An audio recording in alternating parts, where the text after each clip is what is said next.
Welcome to Tulsa Titans, highlighting our local business leaders who are making a difference. Today, I'm with Ms. Karen Walker. She's with Sagebrush Pipeline. She is the CFO. Karen, can we get started by telling us a little bit about yourself? Well, actually, I think I should have cleared this with you before we started. My title is COO. Oh, okay. I'm Chief Operating Officer now.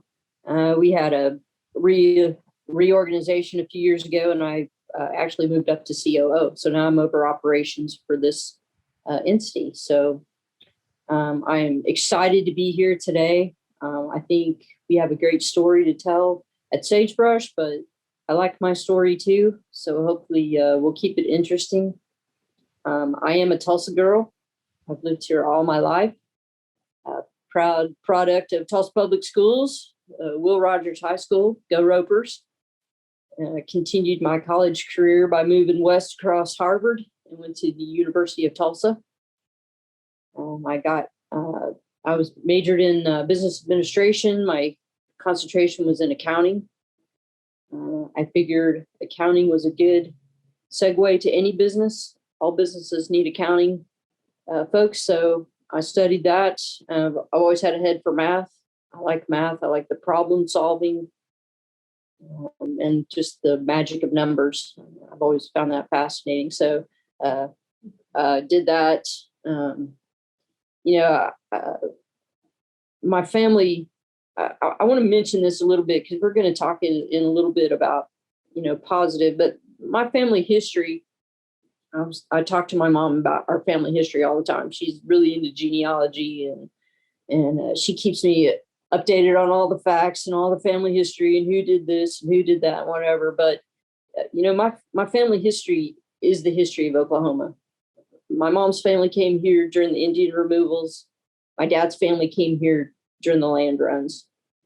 So, I feel a deep connection to the history of Oklahoma and the deep history of this state to start up, as far as becoming a state, the pioneers that came here and settled this land and planted the crops and the trees and just that struggle to overcome. And I know what my grandparents went through to start their life and start their families. And, I draw from that strength a lot as far as not being, discouraged or letting things get me down. I just want to keep plugging through and just keep advancing and keep moving forward. And I think a lot of that just comes from my family history. And so, I mentioned that just for that sake, but it's a pretty interesting family, large family. Well, perfect. Well, and Karen, you and I were talking offline about last year. You said your problems produced a lot of problems for many, but really, the word we were talking about is kind of a grind. And so I'm curious, what are a couple things that you're doing different now that you didn't do then or consuming more of? And then what have you broken away from, given less time and attention to? Yeah, less time and attention to the news media. I'm in the energy industry, pipeline measurement specifically. Our business is under attack all the time from the media, from environmentalists, from the government. Everybody's very well aware of what the current administration has done to pipelines and not permitting pipelines. So it's a real grind out there right now to show people that we're not the bad guy in all this. Pipelines are a viable way to transport fuels, and we need these. I mean, I love it. Everybody loves the green initiatives, and we're going to feel good about wind, and we're going to feel good about solar, but fossil fuels is the infrastructure of our country, and it creates wealth, it creates jobs, and we need it. We're not ready to get away from that totally yet. And so, what we saw in 2020, we came into 2020 with the largest backlog of work we'd ever had. And we were so optimistic about the year. And we just felt like we were going to have a record year and do great things. And then, March hit and the news about COVID, and they're shutting down all the businesses, and they're shutting down industries, and they're shutting down travel.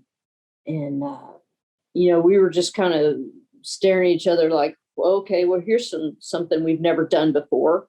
How are we going to get through this? How are we going to keep our employees going? Because we were considered an essential business because we're in the energy industry, and we had to get these products made and out the door. I mean, our customers still wanted the products. And so, we had this huge dilemma every single day of what employees are here, who's not here today, who's got daycare, who doesn't have daycare. You can't just pick up your production floor and say, okay, go work from home now. They have to be here to make the products. So, we just every day just went through the drill of, well, what's out there today? Who's not here? Who can we help?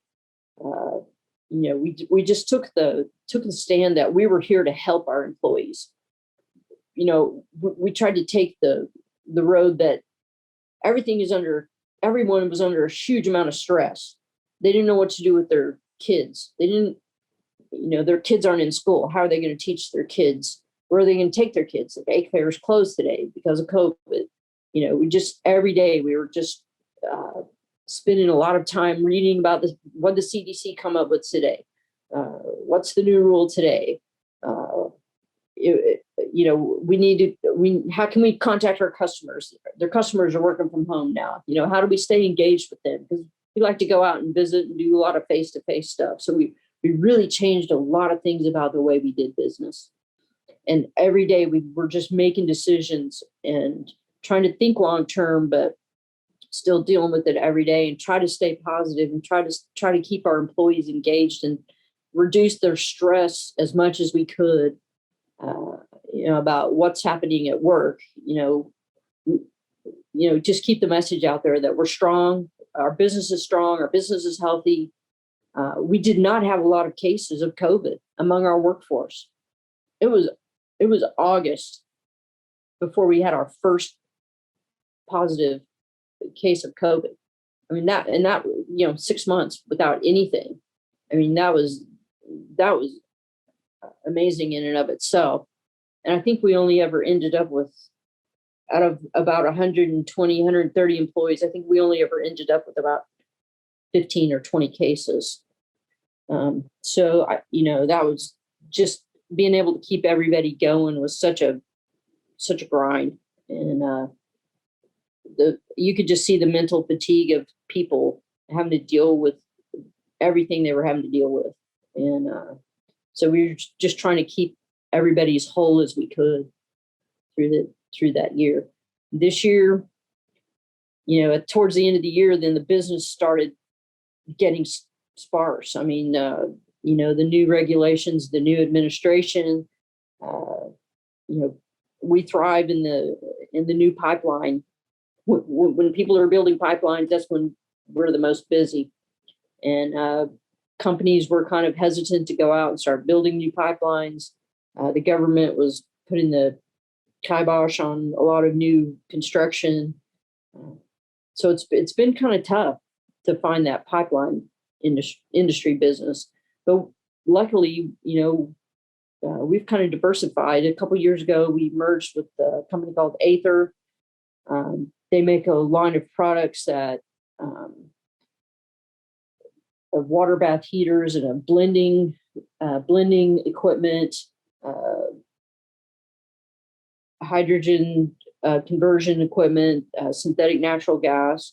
So these products will play well in the new green initiatives that a lot of these companies are starting to embrace. Everybody talks about ESG, environmental social governance. All the huge companies have these initiatives. You'll hear talk about their carbon footprint, how they're going to reduce their carbon footprint by 2035, or, by 2035 will be totally carbon free. So a lot of these companies have these initiatives going, and our products play in that market.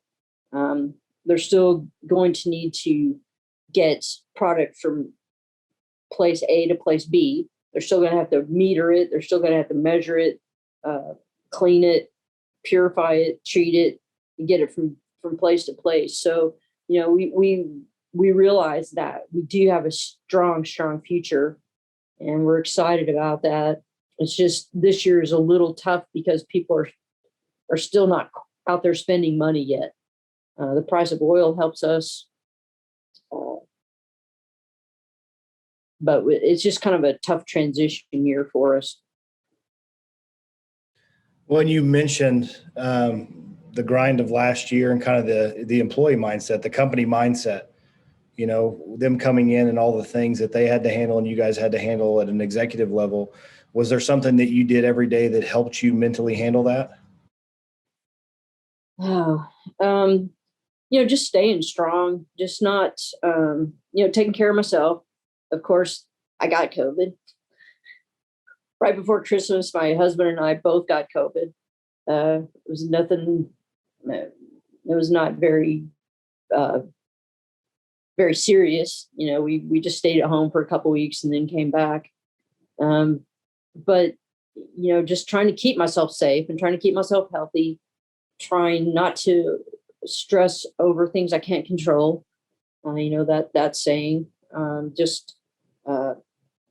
to keep our employees strong and safe and trying to keep them just focused on work and give them a place to be where they didn't have to think about COVID all day. I missed going. Oh, that was tough. Missed going out, going to restaurants, going to the theater, going to concerts. I mean, that was one of the harder parts, is just trying to keep occupied with the downtime when you're not at work. What are you going to do to keep your mind engaged? We went, probably 2 or 3 months at church where, there was no audience, right? So, we would go every Sunday, and I play in the band, and we'd go and just played in an empty auditorium, and they were streaming the services, and just missed that, being with other people, being with other like-minded people, and that was really tough. So, but I was really glad when we got back together and started having in-person services, and got to start interacting with other people. I think if I'd had to go very much longer without that contact with other folks, I would have probably definitely gone crazy, because it's tough. Didn't like that at all. Well, like you, I've learned, to appreciate the time I have with others. And I always did, but I really am mindful of it because I didn't have it last year. Anything else that you can think of that really was a positive as far as mindset that came out of 2020? Well, I think, just the fact that we had enough work to keep ourselves busy, and we didn't have a lot of effects of COVID. I think that just helped. And I don't, that was anything necessarily that we did. It was just kind of something that happened to us and for us. I think that kept it from being any worse than it could have been. Yeah, it's a blessing to have work when others don't. What was your why? When it was a grind and there was just so much to everybody's day, and who's taking off today because the kid's in school, and why did you get out of bed, right? Why did you keep moving forward? Man, I feel such a pressure. I don't know if pressure is the right word. I feel like there's such a responsibility as a business owner to employ people. And people are relying on our leadership and our business for their livelihood. If we don't have a business, what are they going to do? How are they going to support their families? How are they going to have a quality of life? And so that's the why. The why is because I have a lot of people I feel compelled to support, and I hope they feel that too. But I think we just have to keep going for them. Like I said, you can't lose your head in the face of chaos. As a leader, you've got to keep your wits about you and stay calm and just think through what you're doing. But yeah, the why is because there's a lot of folks out there. that need us. So that was it. And how do you distill that mindset and some of the values that got you guys through that season down through your staff? What does that look like? Well, I hope that they take cues from how we responded to them. We treat people with respect. We try to treat people with empathy. We have to be consistent, but still, like I said, understanding that people don't have daycare all of a sudden. They can't get here. Well, that's not their fault. We can't tell them you be at work or else. It was just a crazy time that, we have to support them and keep them going so that they have a reason to come back here and help us, because it's a team effort. It takes all of us doing what we do to keep the company going. Everyone has value, or we wouldn't have them here, right? You're not just going to pay people that don't add value. So, everybody's important. Everybody adds value, and we need to accommodate people as best we can and still keep our business going. So what I hope through our leadership decisions is that people see that we do care and that we are trying to, be fair to everybody and try to help everybody as much as we can and support them. So, and try to be as loyal to them as we can. And I hope they feel that and, bring some of that back onto us. I think that the positive energy that you can exert over your workforce is better than negative energy as far as being, demanding or cruel or, uncaring, unsympathetic. I mean, that just doesn't, I don't like that. I don't like that environment. So I'm trying to keep ours on a more positive note. Well, strong leadership is always a must, but I mean, it's really prevalent right now. And you've had to lead the charge for your entire company. Who is someone or a leader, either growing up or in your professional career, that you admired and taken something from? And what was it? Well, I think, I've taken a lot from everywhere I've been. I feel like, as a teenager, there were certain ladies that I looked up to as a kid of the 70s or 80s, mostly 70s. I have such respect for women that were out there paving the way for people like me to hold a position of COO in a predominantly not female environment. There's probably of 100 and, over 100 employees that we have here, there's like 10 or 12 ladies. So almost everywhere I go, I'm usually the only lady in the room. If we're having a meeting, I'm usually the only lady in the room. But, I've just gotten used to that over the years. But there's some really tough ladies out there that were back in the 70s going into these different male-dominated environments. And, there's a couple ladies that really stick out. And Dana Moore is one of them. She was in the engineering college at TU trying to study petroleum engineering. She went out into the oil fields and, survived out there and just kind of making a way for other ladies of this, now it seems normal for ladies to go out and work in the oil fields. Sharon Strauss is another lady that was an attorney that I just admired so much because she was always in a male dominated world, but people respected her and listened to her because of who she was. And I looked up to that.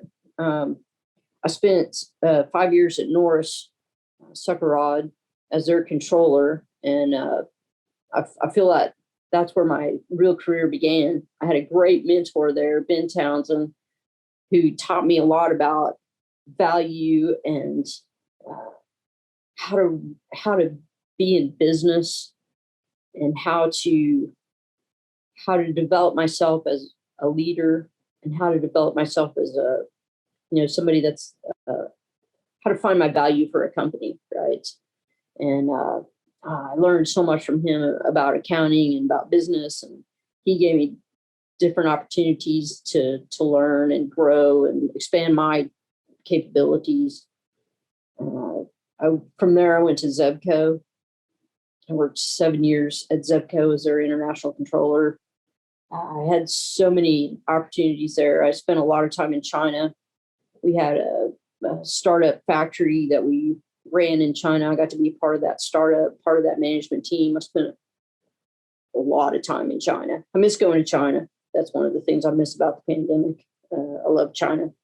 But I learned a lot from Dave Martin was there running the factory as the operations manager. So I learned a lot from him about how to utilize people and machines and set up a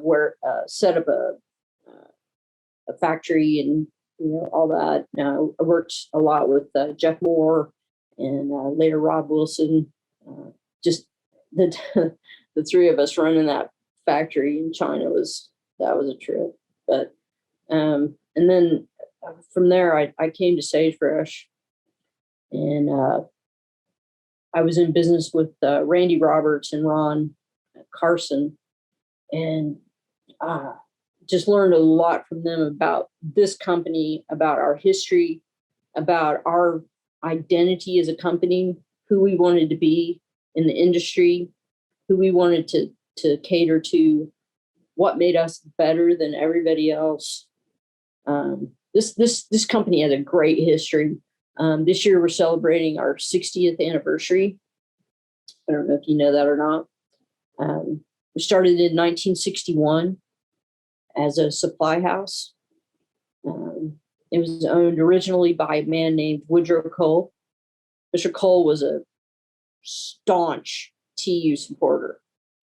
So and I hope the statute of limitations has run out on some of this stuff, but he was a huge athletics supporter, and he had all kinds of TU athletes that worked here through the 70s and 80s. So at one point, Steve Largent worked here as our janitor.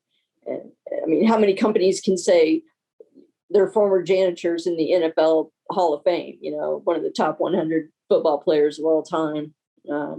Paul Pressey worked here. There's just this history of I love the stories about him talking about all these athletes that were here working during the 70s and 80s.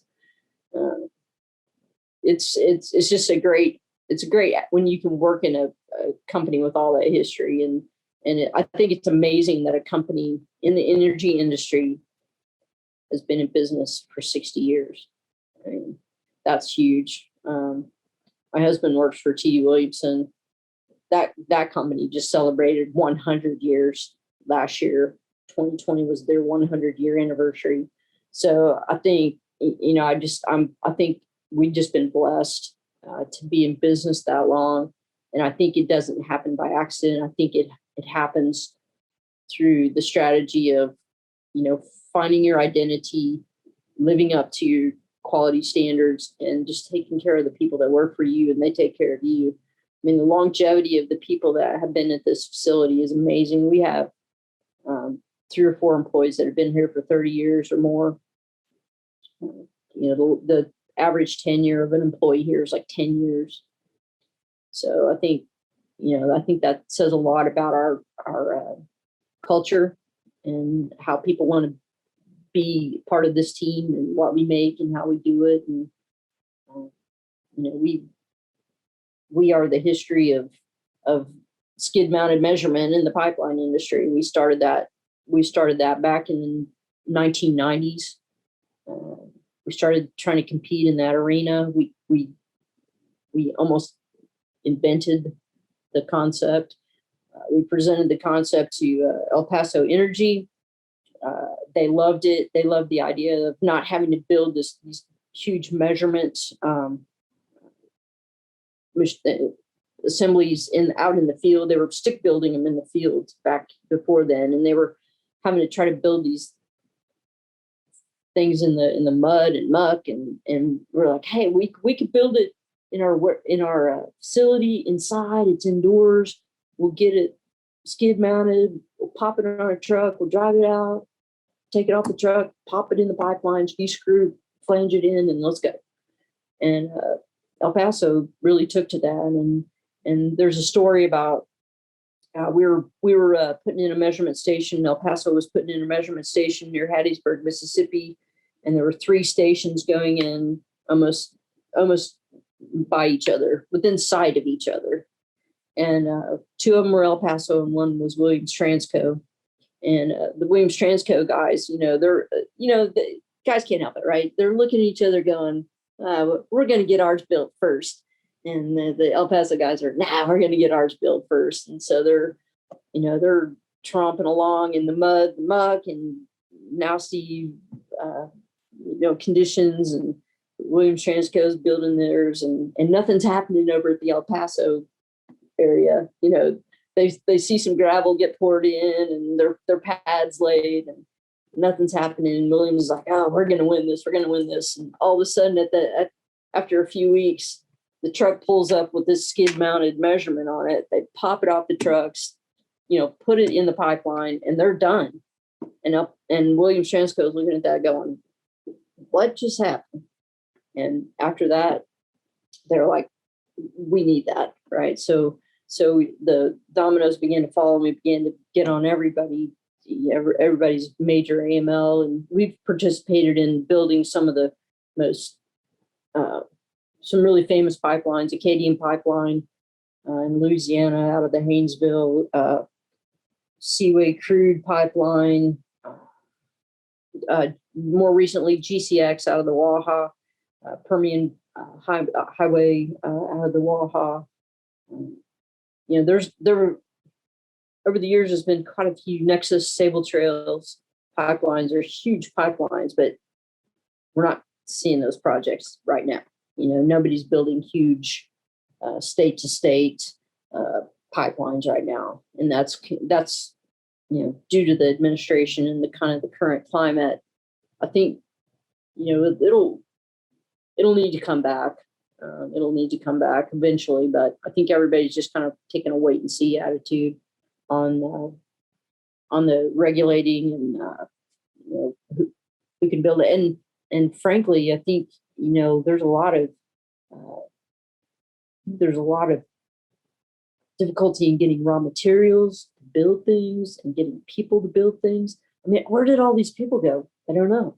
It's like we shut down the entire economy, and all these people were out of work. And now businesses are ready for people to come back to work, and they're not coming back. It's like, I don't know where they went. But it's tough. It's tough right now. I feel sorry for some of these restaurants and some of these people that they can't get people hired. And they have customers that want to come in, but they don't have the people to wait on them or cook food or do whatever. Restaurants, you see it in a lot of different businesses, but it's tough right now.